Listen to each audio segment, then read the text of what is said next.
Bet you wonder what I got there. That's a good question. This is the video you're gonna find out. Here I have what they call water beads. And these teeny tiny beads are gonna do some magical things in this episode of Kitten Corner Creation / Advent Calendar. But before we get over to the Advent Calendar part of the video, we have to do one little thing.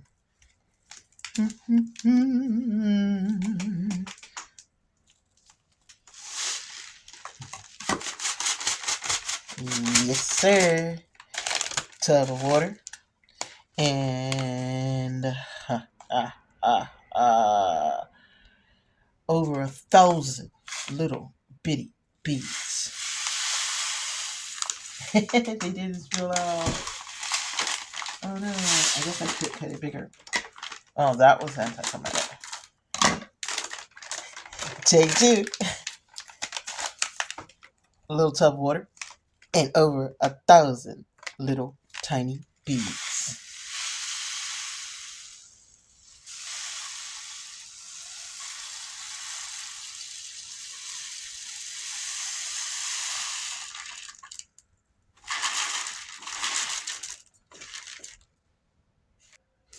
And now that I've caught your full attention, welcome to Kitten Corner Creation Advent Calendar Day 8.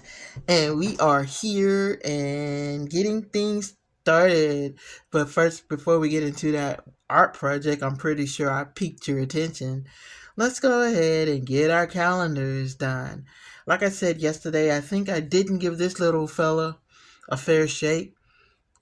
It's still, I smell something, but not much of anything. So, as unfair as the shake was, it's still not as strong as it could be. So this time we're going to make sure we go to day 8. Oh, I got it way up there. I'm sorry, my bad. Okay, day 8 is right here. It's an 8. I promise, it's an 8. And it is one of those wonky ones this time, for real. Okay. And the downside of these calendars is they do kind of give up after a while, integrity-wise. I'm scared to try to dump it because remember I compromised day 20. Okay, I got it out. I got it out. Woo! Okay. The struggle be real. This one smells like candy and kind of a sweet, sugary scent, almost cinnamony scented, which is weird because of the color and stuff. It doesn't. It almost leans towards a peppermint too, so maybe that's what they were aiming for. So we're gonna light this bad boy up. If I can get my lighter to light. All right. And that is candle number 8. We're gonna lean towards that's like a minty fresh scent. Not as fresh as the ocean breeze, but it's a minty fresh scent. It's something I can get with or definitely get used to. Alright, here we go. Back to our little kawaii calendar. I'm scooching up some. My chair is kind of off a little bit. Okay, here we go. Careful, careful.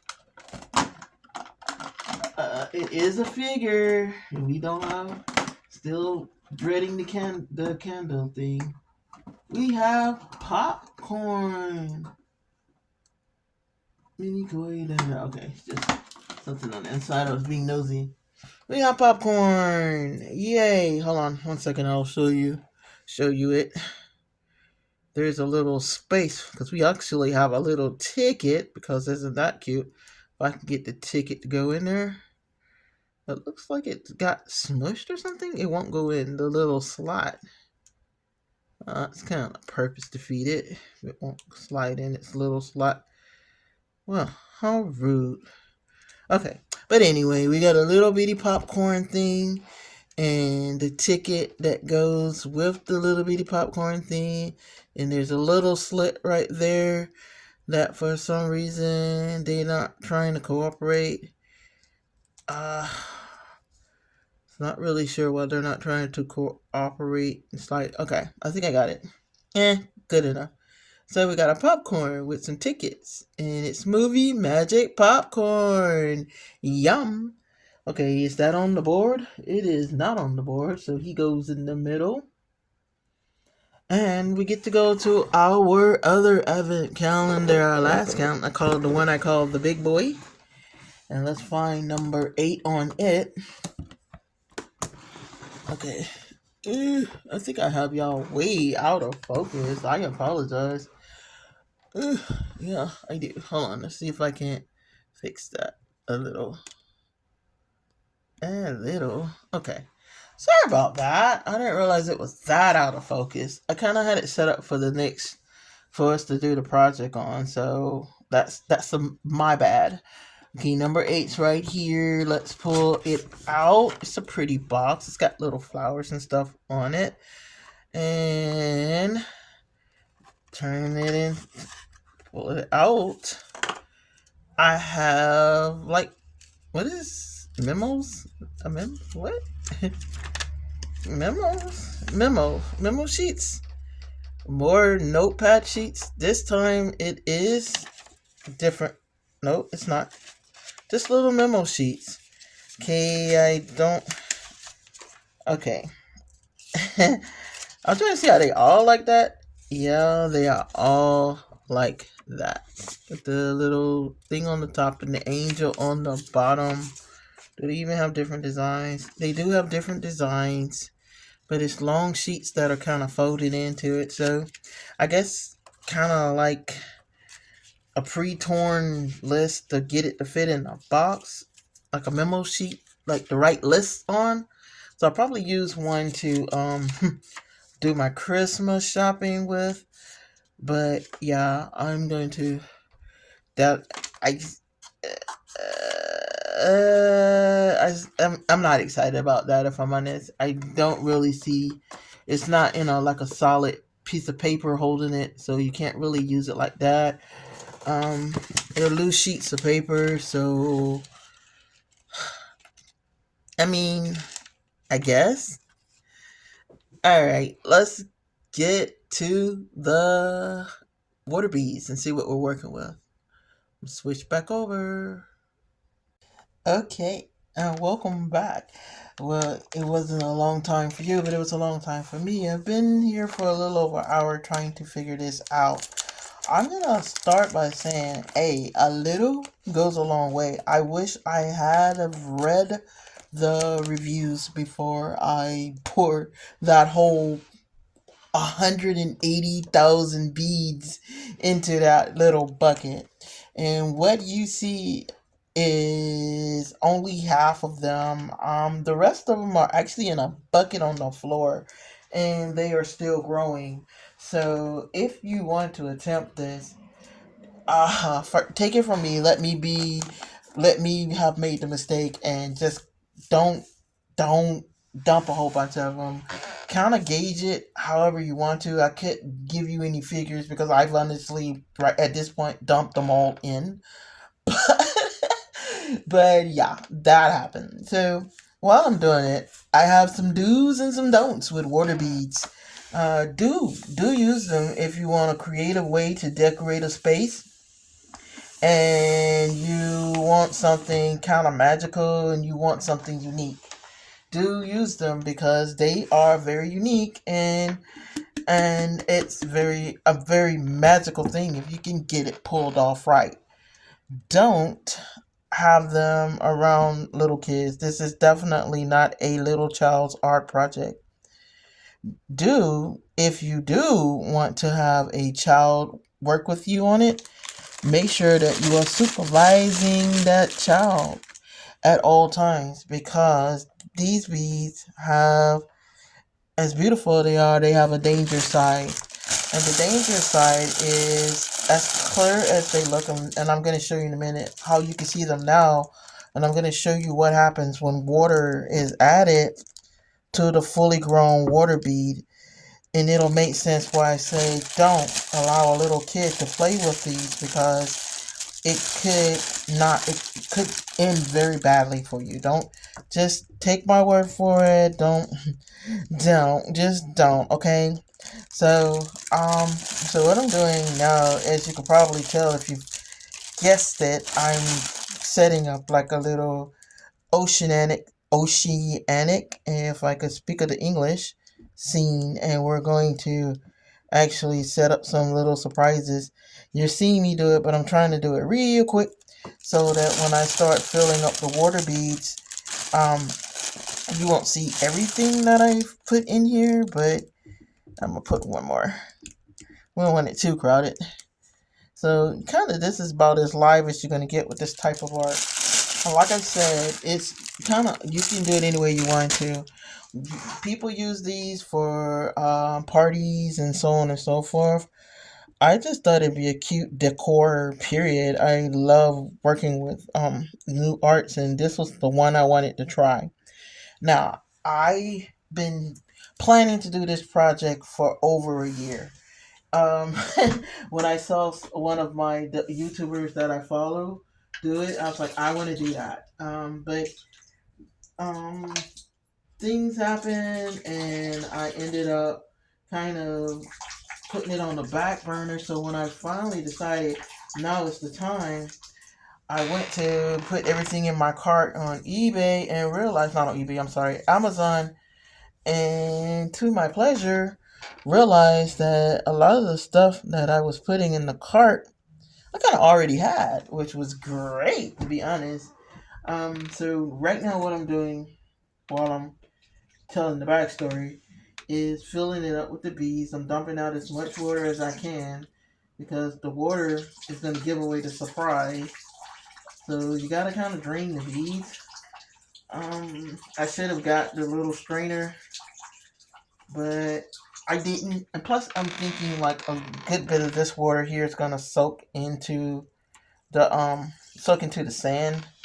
So that's what I'm aiming for anyway. I hope it does. And if it doesn't, we're gonna have like little air bubbles, and that's fine because they're gonna eventually float to the top. And like I said, be very cautious of it. It was a project I was gonna kind of let my little granddaughter kind of goof off with, and then the more I kind of studied it, the more I was like, nope, nope, because I would feel so bad if something happened to her or something like, and especially for something that I could control. Like, I don't have to let her do a project like this.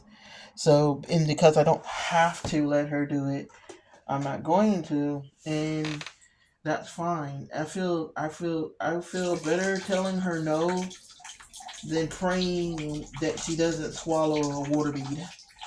So, so yeah, that's how that went down. I was like, nope, not gonna let her get get into these or what have you, because she's a little kid, and little kids are quick. And I already had an incident with my puppy dog swallowing something she didn't have any business swallowing, and thankfully she's fine. She lost look like 2 days worth of food, but she's fine. So, and I'm grateful that she's fine. And if you're kind of getting glimpses of what I'm dropping into the tank, putting in little miniature, little fishy things. So if it works, it should look like they're swimming in a fish tank full of water. Um, but And that's quick. And then the other ones, I have two little surprises, just a little goof off of guess what's in the water bean jar. And if I can pull it off, it's gonna be really cute. Okay. So I've already set them up as far as I can go. Oh wait, wait, pause. I got two more little things to add. Hold on. Two more. Let's put them in there. Now, the trick to it is for them to look like they are swimming around in there. If it works. If I've done it the way that you're supposed to do it. But as you can see, it's already starting to surface at the bottom.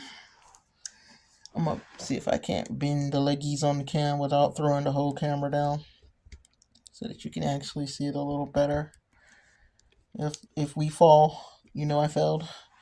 Okay, that's a little better. All right, so I'm going to get some water. Just some water. I got this bottle ordered because I it's just bottled water. It's just water. And if it works, it's worth the 50 something cents I wasted on water to fill this up. Holding our breath. Be like Steve Urkel used to tell us, shh, no, I'm boring. Here we go. And ta-da! Isn't that awesome? Oh my god, that is so awesome. I was kind of leery on whether it was going to work or not, but it did, and I'm happy.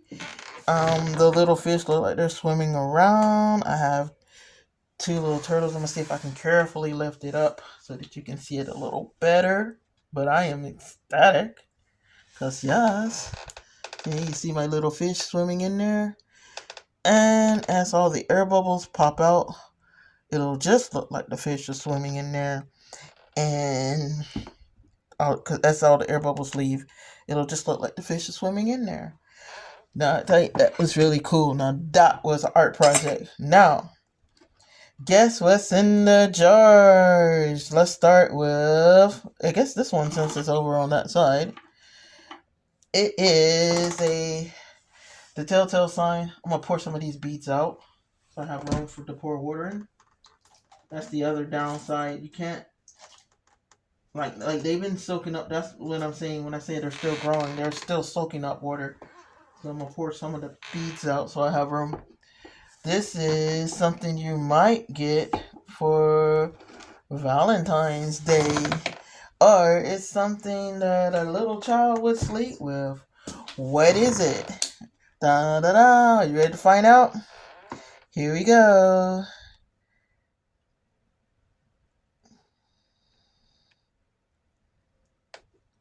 Ta-da! Isn't that cool?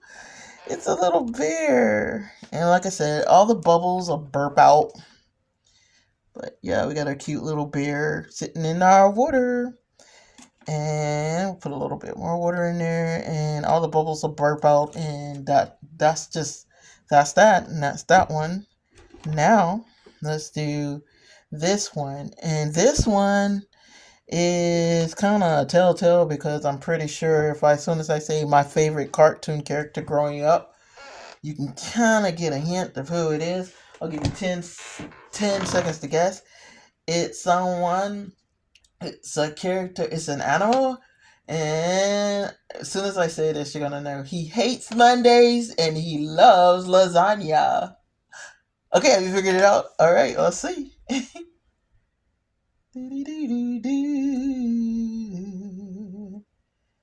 And if you guess Garfield, you are 100% correct. It is my boy Garfield. And that's him in his little water container.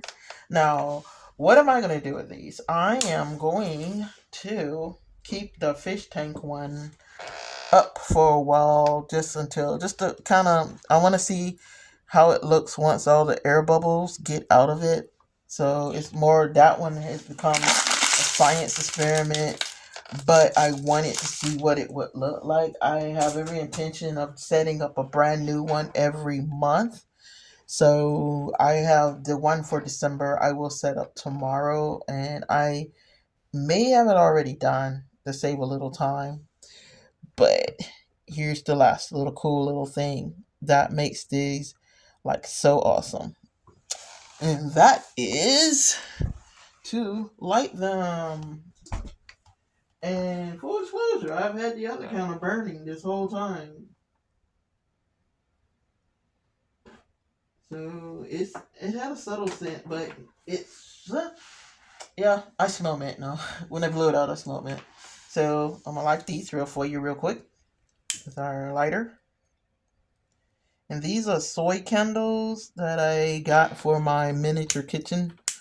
So I have a lot of them. So I just wanted to see how they would look lit.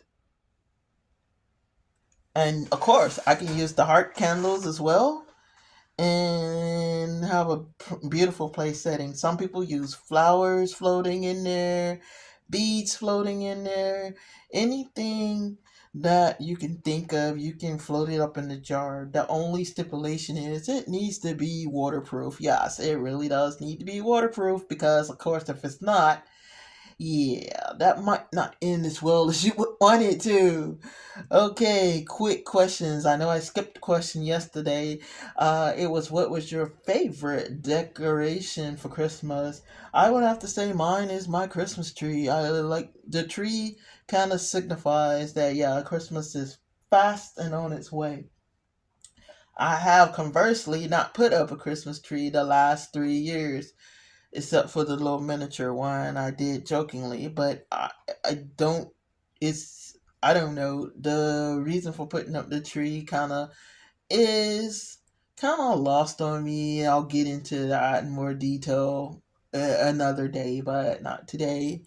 And the other question was in kind of like a quick one because we don't like to dwell on negativity here, but so I asked when I wrote it down, I was like, it's gonna be a kind of hard one, but what Christmas would you just much rather forget? And just a quick side notes I have to do go backwards to go forward and explain why that Christmas I'd rather forget. There are two, and they're consecutive. They're back to back. Well, three if I count the one where we ended up driving from Atlanta to Brunswick, and it was ice cold, and I didn't tell my dad. The dog ran back in the house, so when we got back to Atlanta, it wasn't nice. But that was like a long time ago. That would be my childhood. Would have rather not have went the way it would rather it not have went the way it went. But as an adult, the Christmas that just stays etched in my brain was the year my brother wanted us to see a movie um called Family Stone, and he kept insisting that we see this movie, and because I knew it was a drama movie, I didn't really want to see it. And I was like, you watch it kind of, but you're not really. I wasn't even sitting in the room where the movie was being played, so I didn't understand what the sense of urgency that he had to show us this movie. Worth the look. I won't spoil it for you, but that would be our last Christmas with my brother. And the reason I bring that up because it was the following Christmas. That was the one I just rather forget. But it lives in infamy in my brain because it hit me as we were finishing presents and stuff like that. That movie. And the last scene of it, of course, is Christmas Day, and but the blah blah blah is not there, so I'm not spoiling it for you. But the one of the main characters is no longer with them, and it hit me that my brother was no longer with us, and it hit me that he was trying to tell us that what was going on with him was about as serious as what was going on with the lady. So yeah, for those reasons, that's the Christmas I just would rather forget. I wish I could change it. There's no way I could have fixed it. Even if I had watched the movie, would I have even caught on? That, yeah. So, yeah, that's the one I want to forget. And I'm so grateful for the many that I've had after that. And I'm grateful for my family. And I'm grateful that, my brother's memory lives on in the hearts of me and my children, my mother, and our extended family. And he was well loved, and I know he's in a good place. So yeah, that's the hope that we hold on to. All right, guys. Yeah, this was a wild one. I'm glad I got to share it with you. Was so fun, and I'm going to try to figure out what to do with all these beads that are now fully grown and have nowhere to go. So, and we'll see you next time on Kitten Corner Create. Love you guys.